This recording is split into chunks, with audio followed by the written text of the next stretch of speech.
दोस्तों जीएमपी लगभग 26%, डिफेंस और एरोस्पेस से जुड़ा सेक्टर की कंपनी। लेकिन क्या कुसुमगर आईपीओ लिस्टिंग डे पर शानदार रिटर्न देगा या ये सिर्फ एक हाइप है? चलिए जानते हैं इस वीडियो में। तो नमस्कार दोस्तों, मैं हूं मकरन। आप सबका स्वागत है स्टॉक मार्केट क्विज ये यूट्यूब चैनल पे। तो आज हम बात करने वाले कुसुमगर आईपीओ की। तो ये कंपनी करती क्या है, इसके फाइनेंशियल क्या है, इस कंपनी की स्ट्रेंथ, इस कंपनी के रिस्की फैक्टर्स, और सबसे इम्पोर्टेंट क्या इस आईपीओ में हमें अप्लाई करना चाहिए या फिर नहीं।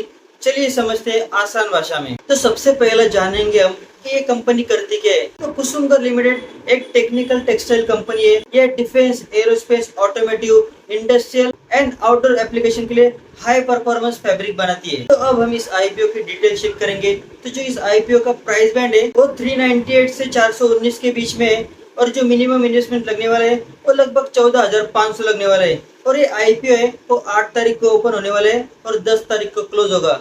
13 तारीख को इसकी अलॉटमेंट होने वाली है और 14 तारीख को रिफंड, और 15 तारीख को इस आईपीओ की लिस्टिंग होने वाली है। तो ये सारी चीजें आप ध्यान में रखना। तो अब बात करते हैं इस कंपनी की फाइनेंशियल की। तो 2024 से इस कंपनी का जो प्रॉफिट है और जो एसेट है वो अच्छी उसमें बढ़ोतरी देखने को मिले।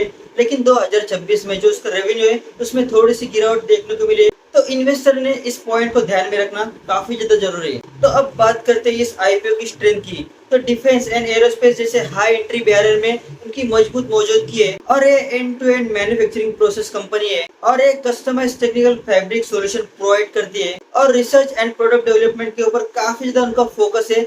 तो अब बात करते हैं इस आईपीओ की रिस्की फैक्टर्स की। तो रेवेन्यू का कुछ बड़ा हिस्सा है वो कुछ ही सेक्टर से और कुछ बड़े कस्टमर के ऊपर काफी ज्यादा निर्भर है, और लॉन्ग टर्म सेल्स के जो एग्रीमेंट है वो कम है, और उनकी सप्लायर्स की संख्या भी सीमित है। तो अब सबसे इम्पोर्टेंट पॉइंट की बात करते हैं। जो इसकी जीएमपी है वो 26% है, मतलब लिस्टिंग गेन काफी अच्छा मिल सकता है। लेकिन लास्ट डे तक वो बढ़ भी सकती है और कम भी हो सकती है। ये चीजें आप ध्यान में रखना। और अगर आप अप्लाई करने वाले हो तो लास्ट डे में रिटेल कैटेगरी का जो सब्सक्रिप्शन डेटा है वो चेक करना काफी ज्यादा इंपॉर्टेंट है। इससे आपको आइडिया आ जाएगी कि आपको अलर्ट होने के कितने ज्यादा चांसेस है। ये सबसे इम्पोर्टेंट फैक्टर है, ये चीज आप ध्यान में रखना। तो अगर इस आईपीओ का कंक्लूजन देखा जाए तो लिस्टिंग गेन के हिसाब से अच्छा लग रहा है, लेकिन लास्ट डे में आपको जो डेटा है वो चेक करना पड़ेगा। और लॉन्ग टर्म के हिसाब से देख रहे हो तो फाइनेंशियल हो गया, वैल्यूएशन हो गया, और फ्यूचर ग्रोथ को एनालिसिस करना काफी ज्यादा इंपॉर्टेंट है। तो क्या कुसुमगर आईपीओ को आप अप्लाई करने वाले हो या फिर नहीं?